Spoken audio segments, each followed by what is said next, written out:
ಈ ಜೇನುಗೂಡಿನಲ್ಲಿ ಯಾರ್ಯಾರು ಇರ್ತಾರೆ ಅಂತ ನಿಮ್ಮ ಪ್ರಶ್ನೆ.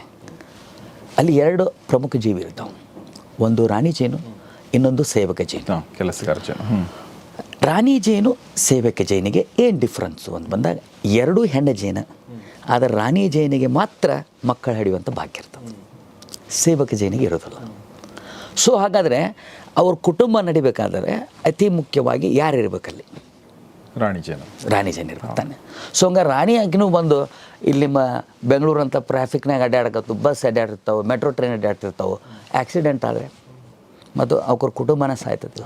ಅದಕ್ಕೆ ಈ ಸೇವಕ ಜೇನು ಆ ರಾಣಿ ಜೇನಿಗೆ ರೆಸ್ಟ್ರಿಕ್ಟ್ ಮಾಡ್ತಾವೆ. ಏನು ರಾಣಿನಿಗೆ ಏನು ಬೇಕು ವಿಲ್ ಗಿವ್, ನೀನು ಮನೆ ಬಿಟ್ಟು ಹೊರ ಬರಬೇಡ. ಸೊ ಪ್ರಾಣಿದ ಪ್ರತಿನಿತ್ಯ ಏನು ಕೆಲಸ ಅಂದರೆ ಈ ಏನು ಜೇನು ಹುಳ ಅದಾವಲ್ಲ, ಈ ಸೇವಕ ಜೇನಿಗೆ ಪ್ರತಿನಿತ್ಯ ನೀ ಈ ಹೂವಿನಿಂದ ಮಕರಂದ ಹಿರ್ಕೊಂಬ, ಈ ಹೂವಿನಿಂದ ಮಕರಂದ ಹಿರ್ಕೊಂಬ ಅಂತ ಪ್ರತಿನಿತ್ಯ ಕೆಲಸ ಕೊಡೋದು ಯಾವುದು? ರಾಣಿ ಜೇನು.